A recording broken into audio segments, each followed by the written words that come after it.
जैसे कि हमारे राष्ट्रीय अध्यक्ष जी ने हमेशा कहा है कि मध्य प्रदेश चुनाव होगा और साथ में जेडीयू का नामो निशान मिट जाएगा और उसका आगाज जो है आज उपेंद्र कुशवाहा जी का जो इतना बड़ा उन्होंने आज ऐलान किया अपनी पार्टी का, मुझे लगता है कि इसकी शुरुआत हो चुकी है कि आपके करनी के वजह से आज पूरा बिहार जल रहा है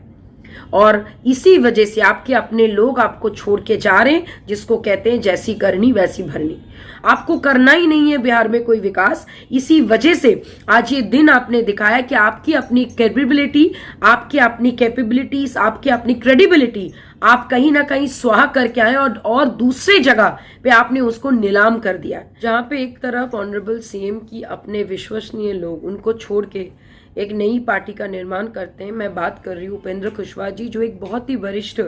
नेता हैं और उन्होंने आज ही प्रेस कॉन्फ्रेंस करके राष्ट्रीय लोक जनता दल की जो घोषणा की है, ये अपने आप में ये दर्शाता है कि कहीं ना कहीं हमारे ऑनरेबल सीएम साहब की एक क्रेडिबिलिटी चेक और एक रियलिटी चेक पे बात आन पड़ी है। और सॉरी टू से बट हमारे ऑनरेबल सीएम मिस्टर मालूम नहीं सीएम का आज ये हाल है कि उनकी क्रेडिबिलिटी जो है वो टोटली बिक चुकी है। वो किसी और के हाथों में अपनी क्रेडिबिलिटी, अपनी आस्था, अपने भरोसा, मॉरल, माने अगर मैं एक सेंटेंस में बोलूं तो उन्होंने अपना मॉरल जो है, अपने राज्य का जो मॉरल है कहीं पे और वो बेच के आए हैं और उससे ये दिशा और दशा बिहार का है जो छपरा का अभी जो हत्याकांड से हम लोग बाहर आ ही नहीं पाए कि कल आपके पटना सिटी से कुछ दूर एक गांव में एक पार्किंग जैसे छोटे से मामले को लेके 50 राउंड गोलियां चल जाती है और 2 से 3 लोगों की मौत हो जाती है और वहां पे प्रशासन से लेके मीडिया किसी की भी एंट्री बैन कर दी जाती है और लोगों की हिम्मत भी नहीं होती कि वहां पे जाके कार्रवाई करें। अगर यही दिन आपको दिखाना था, अगर यही दिन के लिए हम लोग आपको ऑनरेबल सीएम का दर्जा दिए तो अचानक से आप पलटी मार के कौन सा एक नया बिहार का निर्माण की आप कल्पना कर रहे हैं, हमें ये नहीं पता। लेकिन ये जरूर पता है कि आपके करनी के वजह से आज पूरा बिहार जल रहा है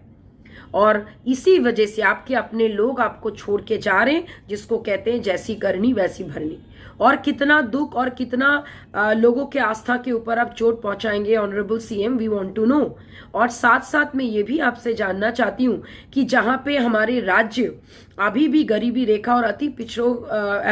पिछड़े में आते हैं, वहीं पे बाकी सारे स्टेट में G20 जैसे समिट होते हैं और एक से एक निवेशक और एक से एक इन्वेस्टर्स आके उस राज्य को एक आगे ले जाने की कोशिश करते हैं और वहीं पे आप अभी भी औरतें और क्या कहते हैं बच्चों को आप सिलाई मशीन और आप अभी भी साइकिल बांट रहे हैं, जबकि यहाँ के महिला, यहाँ के बच्चे आगे हेलीकॉप्टर भी खरीदने का सपना या फिर उसके उद्योग का भी कल्पना कर सकते हैं। तो कहीं ना कहीं विकास की राजनीति आपने कभी की नहीं, आपने कभी सोची नहीं, आपको करना ही नहीं है बिहार में कोई विकास। इसी वजह से आज ये दिन आपने दिखाया कि आपकी अपनी कैपेबिलिटी, आपकी अपनी कैपेबिलिटीज, आपकी अपनी क्रेडिबिलिटी आप कहीं ना कहीं स्वाहा करके आए और दूसरे जगह पे आपने उसको नीलाम कर दिया। और अगर ये नीलामी का मुख्य दर्शक होके हम लोग तो रुक नहीं सकते या चुप नहीं हो सकते। तो कहीं ना कहीं जैसे कि हमारे राष्ट्रीय अध्यक्ष जी ने हमेशा कहा है कि मध्य प्रदेश चुनाव होगा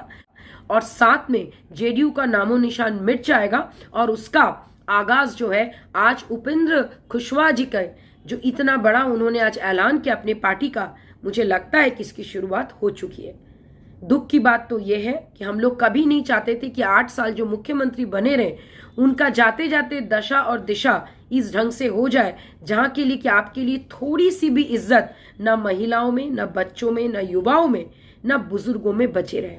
लेकिन सॉरी टू से, जैसा आपने कर्म किया वैसा भोग भी आज आप रहे हैं। नमस्कार।